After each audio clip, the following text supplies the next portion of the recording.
Hello class, कैसे हैं आप लोग। तो आज की टॉपिक हमारे पास है भक्ति और सूफी परंपरा में डिस्क्रिमिनेशन एंड कॉन्फ्लिक्ट के बारे में बात करने वाले हैं।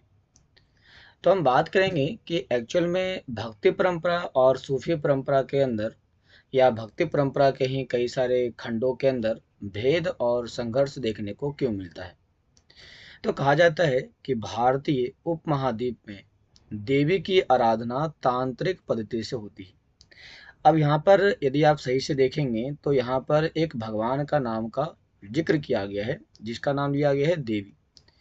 लेकिन क्या आप में से किसी को पता है कि भारत में ऐसी कौन सी देवी है जिसकी आराधना तांत्रिक पद्धति से होती है। तो भारत में आपने नाम सुना होगा क्लास, हमारे यहाँ पर है वेस्ट बंगाल। और वेस्ट बंगाल में माँ काली की पूजा होती है। और माँ काली की पूजा पाठ करने के लिए तांत्रिक पद्धतियों का इस्तेमाल होता है, तांत्रिक पद्धतियों का इस्तेमाल किया जाता है, जो भारत के कई हिस्सों में प्रचलित है, जैसे कि दक्षिण में, उत्तर में, पूर्व वाली भागों में। देवी की तांत्रिक पद्धति में स्त्री और पुरुष दोनों को शामिल किया जाता है। इसमें वर्ण और वर्ग के अंदर की अवहेलना की जाती है। मतलब ये हुआ कि यदि कोई भगवान या माँ काली की यदि कोई पूजा करना चाहता है तो जरूरी नहीं कि वो ब्राह्मण ही हो, या फिर ये ज़रूरी नहीं है कि जो व्यक्ति माँ काली की पूजा करना चाहता है वह उच्च वर्ण का ही होना चाहिए, ऐसा नहीं है। इस पूजा पाठ के अंदर, या हम ये कह सकते हैं कि जो तांत्रिक पद्धति है उसके अंदर कोई भी इंसान, चाहे वो महिला हो या फिर वो पुरुष हो, महिला हो या फिर वो पुरुष हो, दोनों को शामिल करने की अनुमति दी गई है इसके अंदर। कहता है इस पद्धति के विचारों ने, मतलब कि जो तांत्रिक पद्धति है, इस पद्धति के विचारों ने शैव और बौद्ध दर्शन को प्रभावित किया, क्योंकि शिव में और बौद्ध परंपरा में तांत्रिक पद्धति का इस्तेमाल होता ही नहीं। आने वाले 100 सालों में समस्त विश्वासों और आचारों का वर्गीकरण हिंदू के रूप में किया गया। मतलब ये हुआ कि आने वाले 100 सालों में जितने भी हमारे पास विश्वास होंगे, जितने भी हम बिलीव होंगे, जितने भी हमारे पास प्रैक्टिस होगी, अर्थात हमारे पास आचार होंगे, उन सभी का वर्गीकरण हिंदू के रूप में किया गया। मतलब ये हुआ कि इसमें बता दिया गया कि हमारे हिंदू परंपरा के अंदर ही देवी देवताओं की पूजा करने के लिए और किसी खास भगवान की पूजा करने के लिए ही तांत्रिक पद्धति का इस्तेमाल हो सकता है, अन्यथा नहीं हो सकता है। इसमें आगे कहा गया, कहता है वैदिक और पौराणिक परंपराओं के बीच तुलना करने पर देवी और देवता के बीच विषमता और अधिक स्पष्ट रूप से उभर कर सामने आती है। यदि आप प्राचीन किताबें पढ़ेंगे, जैसे वैदिक पुराणिक किताबें पढ़ेंगे, वैदिक किताबें पढ़ेंगे, तो उसमें बता दिया गया है कि देवी की पूजा पाठ करने का तरीका अलग होता है और देवताओं के पूजा पाठ करने का तरीका अलग होता है। आपने सुना होगा लक्ष्मी पूजा। तो जो लक्ष्मी पूजा होता है, जब उसमें पुरुष लक्ष्मी की पूजा करते हैं तो लक्ष्मी की पूजा सिंदूर से की जाती है और उनको पैरों पे लगाए जाते हैं। पहले ये हुआ कि उनकी पद्धति के तरीके अलग होते हैं।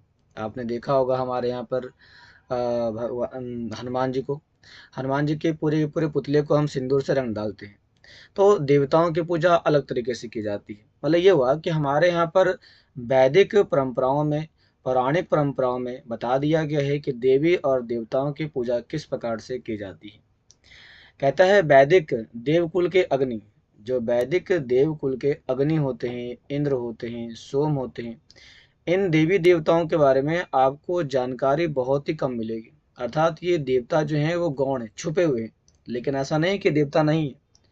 हमारे प्राचीन टाइम में यदि आप प्राचीन किताबों को उठा के देखें, अर्थात वैदिक ग्रंथों को उठा के देखेंगे, तो प्राचीन टाइम में बताया गया है कि उस समय अग्नि, इंद्र और सोम की भी पूजा पाठ की गई थी। एशियन टाइम में ज़्यादातर राजा हवन करने के लिए, यज्ञ करने के लिए अग्नि का ही आवाहन किया करते थे, और बड़े बड़े अस्त्र वज्र के लिए वो इंद्र का आवाहन किया करते थे। मतलब ये हुआ कि एशियन टाइम में इनकी पूजा पाठ हुआ करती थी। लेकिन जैसे-जैसे इनका टाइम बदलता गया, अर्थात मिडिएवल टाइम आता गया, वैसे-वैसे इन्हें देवी-देवताएँ पूरी तरह से गौण हो जाते हैं, जो साहित्य और मूर्तिकला में उनका निरूपण नहीं दिखता है। मतलब ये हुआ कि यदि आप कैसे कह सकते हैं कि ये देवता अब नहीं रहे?